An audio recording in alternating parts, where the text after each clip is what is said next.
नमस्कार, मी भुजंगराव गोरे, मंदिराचा पुजारी आहे. तर आमच्या गावात ही नागपंचमी पुरातन अनादी काळापासून आलेली आहे. त्यात अशी आता म्हणजे गेल्या 5-10 वर्ष चालू झाली किंवा 15 वर्ष चालू झाली असा काही विषय नाही. म्हणजे आमची पंचमी रोज असल्यासारखी, कारण आमच्या गावात रोज जिवंत नागाची पूजा होते. रोज सर्वत्र आमच्या गावात आपले भारतीय किंग कोब्रा पद्धतीचे नाग आमच्या गावात सर्वत्र आढळतात. आणि आमच्या गावात पहिल्यापासून जिवंत नागाची देव मानून पूजा केली जाते. आमची तर कुठेही मारलं जात नाही, कुठेही काही केलं जात नाही. पकडलं जातं असं बोललं. पकडलं जातं म्हणजे तो काठ, आम्ही फक्त तो काठी त्याला कुठली स्पर्श करत नाही, स्पर्श वगैरे करत नाही. किंवा एखाद्या आढळून आला तर तुम्ही तो काठीवर समजा घरात वगैरे आढळला तर तो घरातल्यांना सुरक्षित राहावं आणि त्यालाही सुरक्षित वाटावं, त्यामुळे त्याला काठीवर घेऊन आम्ही त्याच्या म्हणजे योग्य स्थळी त्याला नैसर्गिक आदिवासा सोडून देतो. त्याबद्दल म्हणजे असं काही दुमत नाही. हात वगैरे लावणं किंवा सापाचा खेळ करणं किंवा त्याच्याविषयी काय जरा थोडं विचित्र करणं असं काही पंचमी दिवशी तुम्ही आणून ठेवतात असं नाही. नागपंचमी कुठेही आणून ठेवलेला जात नाही किंवा पकडून ठेवलेला जात नाही. जे आहे त्याचं असं नैसर्गिक पद्धतीने कुठेही आढळतात. तो आपलं फक्त त्याला सुरक्षित वाटावं एवढ्या उद्देशाने फक्त आम्ही त्याला घराच्या बाहेर नेऊन नैसर्गिक आदिवास सोडतो. मंदिराची बरीच आपल्या लोकांकडून सापाला कोणती केली जात नाही, कुठेही या परिसरात सापडला त्याबद्दल साप किंवा नाग आढळून आली तर इजा केली जात नाही, कुठलीही इजा केली जात नाही. पण तुमच्या गावाच्या परिसरात म्हणजे आमचं जे शिवार आहे, शेटपळीचे जेवढे शिवार आहे त्या शिवारात कुठेही त्याला इजा पोहोचला असं कुठलं कृत्य केलं जात नाही. त्याला काठीवर धरताना त्याला भीती वाटेल किंवा त्याला काय असं वेगळं असुरक्षित वाटेल असंही कृत्य कुणाकडून केलं जात नाही. त्याला हाताळताना म्हणजे एवढं योग्य पद्धतीने हाताळलं जातं किंवा त्याला कुठलंही असं वेगळेपणा वाटू नाही किंवा त्याला असं वाटू नाही की बाबा काहीतरी आपल्यावर संकट येतं किंवा काय असं कुठलंही त्याला देश म्हणजे त्याला कुठलीही भीती न वाटता आम्ही त्याला हाताळतो आणि हाताळून फक्त नैसर्गिक आदिवास सोडलं जातं. आणि हे आमच्या गावात पुरीपासून आलेले किती दीड महाराष्ट्र नाईक. महाराज नाव काय आपलं? हरिभक्त परायण बापू महाराज नाईक नवरे. तर शेटफळ या गावाबद्दल सोलापूर जिल्ह्यातील करमाळा तालुक्यातील शेटफळ नागोबाचे या गावाबद्दल असं बोललं जातं की इथं नाग वगैरे किंवा साप जे सरपटणारे प्राणी आहेत ते आढळून आले तरी लहान माणसांना किंवा वृद्धांना काही कधी इजा केलेली ऐकवत नाही. हे खरं आहे? हो, योग्य, हे खरं आहे. आतापर्यंत अनादिकालापासून आमचं शेटफळच रेकॉर्डलाच नागोबाचं शेटफळ प्रसिद्ध आहे. ग्रामदैवत नागोबरायांचे अफजलखानाच्या काळामध्ये सुद्धा ज्या वेळेला मूर्तींची फोडतोड केली की आमच्या मंदिरामधील जी मुख्य मूर्ती गाभाऱ्यातली तिथपर्यंत त्याला पोचता सुद्धा आलं नाही. बोंगवून त्याच्या पाठीमागे लावलं, ताणून लावलं परक्यांचं आक्रमण. अनादिकालापासून प्रसिद्ध असणारं आमचं गाव म्हणजे हे नागोबाचं शेटफळ आहे. चारी शिवायच्या आत कुठंही नागोबाचं अतिक्रमण केलं जात नाही, जबरदस्ती केली जात नाही. घरातले कुद्या, दारातले कुद्या, कुठेही लेकरं असू द्या, म्हातारी माणसं असू द्या, कुणीही त्याला भिणार नाही. त्याच्याशी अगदी मैत्रत्वाच्या नात्याने सगळे खेळतात. आणि हे आपल्या गावाचं वेगळेपण पाहण्यासाठी लोक येतात. कुठून लोक? कुठून? अख्ख्या महाराष्ट्रातून परदेशातली लोक, आज परदेशी लोक सुद्धा इथे येतात. 2 नागरिक आता जागृत देवस्थान आहे हे विशेष पाहण्यासाठी. त्यांनी बीसीसी माहिती पटावरून डॉक्युमेंटवरून त्यांना माहिती मिळाली की या शेटफळ भारतात एक असं गाव आहे की त्या गावात शेटफळमध्ये नागोबांना म्हणजे असं त्यांच्या भाषेत आमच्या गावात कुणीही त्याला साप तर म्हणतच नाही, नागोबा आणि मारण्याचा कुणीही प्रयत्न करत नाही. सरपटणाऱ्या जातीपैकी जी फणा करणारी जात आहे त्यालाच नागोबा म्हटलं जातं. बाकीच्या जातीला काही त्याचा हे येत नाहीये, परंतु नागोबाला कोणी मारणार नाहीये. आणि हे मंदिर फार पुरातन दिसतं. किती वर्षापूर्वीपासूनचं मंदिर? कोणी आम्ही सांगू शकत नाही. पुरातन तत्वापासून अनादिकालापासून आलेलं आहे. त्याची माहिती आम्ही सांगू शकत नाही.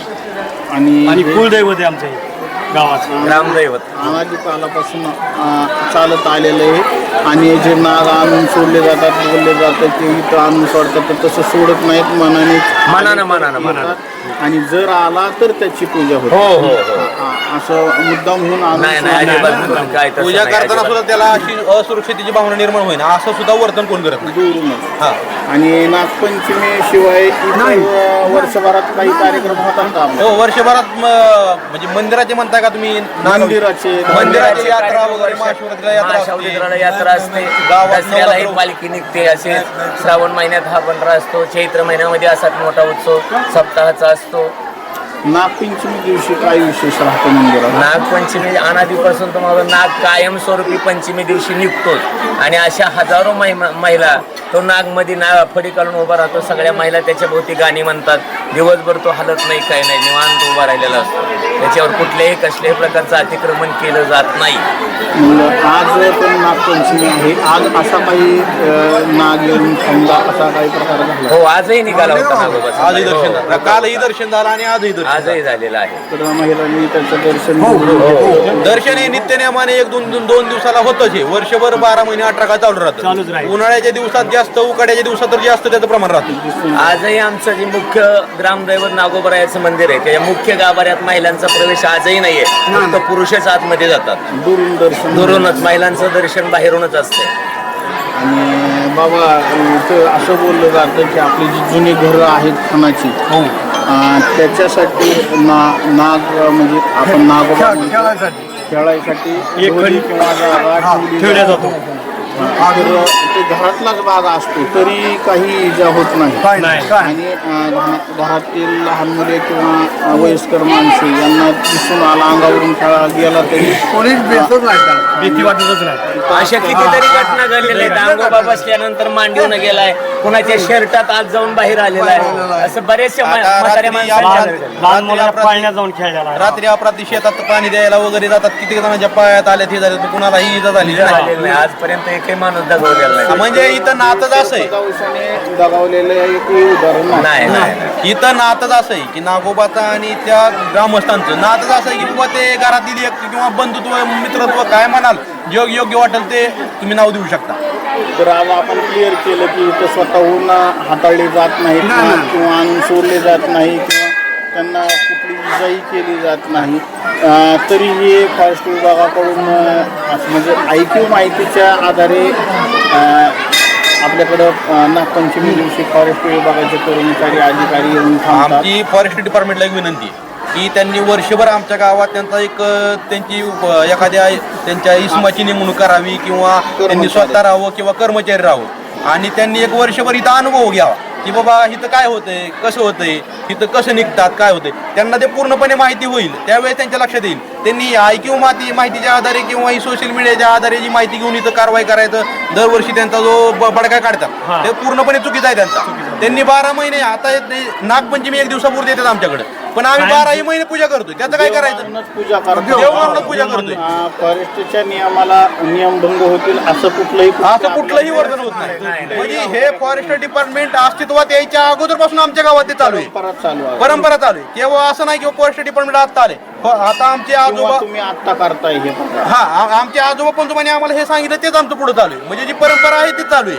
आम्ही काय असं नवीन त्यात वेगळं केलंय किंवा काय असं काय नाही. फॉरेस्ट डिपार्टमेंट दरवर्षी काय करतंय 2-3 वर्षापासून की ऐकीव माहितीच्या आधारे ते बडगा उघडते आमच्यावर की असं करू नका, तसं करू नका. पण त्यात वर्तन होणार असं काहीच नाही. चुकीचं वर्तन होईल असं कुठलंच नाही. फॉरेस्ट डिपार्टमेंटने आमची विनंती, फॉरेस्ट डिपार्टमेंटला समस्त ग्रामस्थांची विनंती की बाबा त्यांनी एक वर्षभर आमच्या गावात थोडी माहिती घ्यावी, थोडे त्यांचे कर्मचाऱ्यांची नेमणूक करावी. इथं कसं वातावरण आहे, रोजचं काय आहे बाबा, इथं रोज कसं जाणवतंय. आमच्या गावात सर्पमित्र घरोघरी आहेत, पूर्ण गाव सर्पमित्र आहे. त्यामुळे आमच्या गावात काही वेगळं प्रशिक्षण द्यायची किंवा इथं नेमणूक करायची किंवा नियमभंग होईल असं काही सुद्धा नाही. आमच्या गावात लहान मुलगा जरी असला 3 वर्षाचा तरी तो नागोबा निघला म्हणून दोरीवर काठीवर घेऊन जातो. एवढं म्हणजे जन्मतच आमची तर बाळकडून त्याला पाजलं जातं. त्यामुळे फॉरेस्ट डिपार्टमेंटला विनंती की त्यांनी अशी काय आमच्यावर कारवाईचा बडगा दरवर्षी उगारू नये आणि आमच्या ज्या प्रथा परंपरा आहेत ज्या सुरक्षितपणे आम्ही सरपंचना इथं सुरक्षितपणे अभय देतोय त्या पद्धतीवर आमच्यावर एखादा कारवाईचा बडगा किंवा भीती वगैरे दाखवू नये ही आमची विनंती. आणि विशेष म्हणजे इतर परिसर, इतर गावांपेक्षा नागांची संख्या, भारतीय नागांची संख्या आमच्या गावात जास्त आहे. का जास्त आहे की आमच्या गावात सुरक्षितेची भावना आहे. नागांना सुरक्षितेची भावना आहे, त्यामुळे आमच्या गावात त्याची संख्या जास्त आहे. आदिवासी जास्त आहे. आदिवास जास्त आहे, सहवास जास्त आहे. आणि इथं असं कोणतंही वर्तन होत नाही की ते जेणेकरून त्याला भीती वाटेल किंवा असुरक्षितेची भावना निर्माण होईल. फॉरेस्ट विभागचे जे अधिकारी आले त्यांनी काय आपल्याला सांगितले का आल्यापासून? ते दरवर्षी येतात आणि सांगतात. आता मागल्या 2-3 वर्षापासून ते येतात. त्यांना चुकीच्या माहितीच्या आधारे 2-3 वर्षापूर्वी वेगळी माहिती भेटली. त्यांनी ग्रामस्थांना कारवाईची भीती दाखवली. त्यामुळे ग्रामस्थांनी जरा थोडं म्हणजे वेगळं काही किंवा दर्शन जरी तिथं झालं तरी आपापलं दर्शन घेऊन वेगळं होतात. आणि दर्शन सहसा कोण म्हणजे असं नाही की बाबा नागोबा निघला तर पंचमीला काय व्हायचं किंवा हे ह्याला सांगायचं शेजारला बोलत आमचे नागोबा निघाला दर्शन घ्या हे व्हायचं. आता ते व्हाय नाही का तर ते कारवाईची भीतीने. आता पहिलं काही होतं सोशल मीडिया नव्हतं. सोशल मीडिया नसल्यामुळे काय हे व्हिडिओ वगैरे असं बाहेर लीक होत नव्हते. आता लीक व्हायल्यामुळे त्यांना असं वाटतंय की बाबा हे पकडून आणतात त्याला बळजबरी करून हे करतात. व्हिडिओ जरी लीक झाले तरी त्याला मीठ मसाला लावून व्हायरल केलं जातं. त्यामुळे समज वाढत जातात आणि त्यामुळे प्रशासनाकडे त्यांचा गैरसमज वेगळा झाला जातो. अक्षर वेगळं आहे.